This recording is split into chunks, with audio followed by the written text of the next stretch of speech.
بخارا میں ایک شخص بہت زیادہ ظالم تھا۔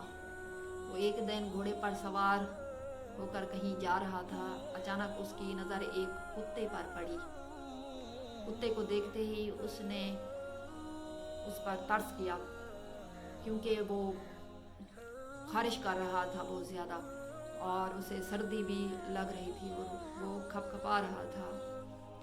تو اس نے اپنے خادم سے کہا کہ جاؤ اسے گھر لے جاؤ، میرے کام کے آنے تک اس کا خیال رکھنا۔ جب میں کام سے واپس آؤں گا تو اس کی دیکھ بھال کروں گا۔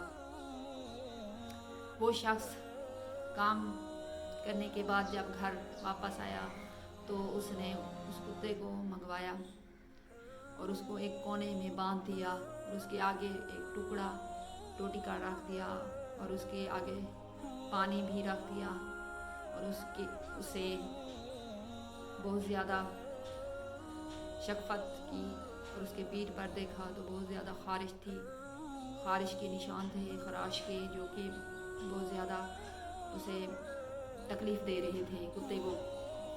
تو اس شخص نے اس کتے کی مالش بھی کروائی، تیل لگوا کے، اس کے بعد اس پر گرم کپڑا رکھ دیا، اور وہ شخص اس کی دیکھ بھال کرتا رہا جب تک کتا ٹھیک نہ ہوا۔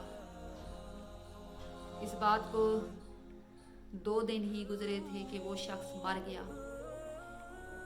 اسی علاقے کا بزرگ بھی اسے جانتا تھا کہ وہ بہت زیادہ ظالم جابر تھا۔ اس بزرگ نے جب سنا کہ وہ شخص مر گیا ہے تو اس نے خواب میں دیکھا کہ وہ عالیشان مقام میں ہے اور وہ جنت میں ٹہل رہا ہے۔ تو بزرگ نے اس سے پوچھا کہ تجھ سے کیا معاملہ ہوا؟ تو بہت بڑا ظالم تھا، لوگوں پر ظلم کیا کرتا تھا۔ اس شخص نے کہا کہ میں بے شک ظالم تھا، لیکن میرے اللہ تعالیٰ نے مجھے اس کتے کی وجہ سے بخش دیا۔ اللہ تعالیٰ نے فرمایا تو نے میرے بندوں پر بہت زیادہ ظلم کیا، لیکن میں نے ایک کتا بھیجا جس کی وجہ سے تجھے اس پر ترس آیا، اور تو نے اس کی خدمت کی، اس کے طفیل میں نے اس کے گناہ جو تھے وہ اسی کے ذمہ ڈال دیے اور تجھے بخش دیا۔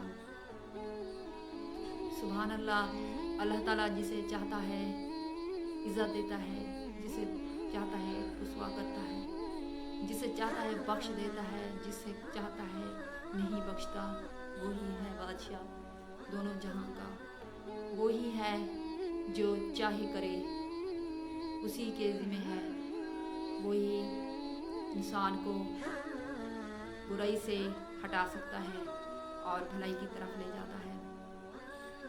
ہمیں بھی چاہیے کہ ہم نیک اعمال کریں تاکہ اللہ تعالیٰ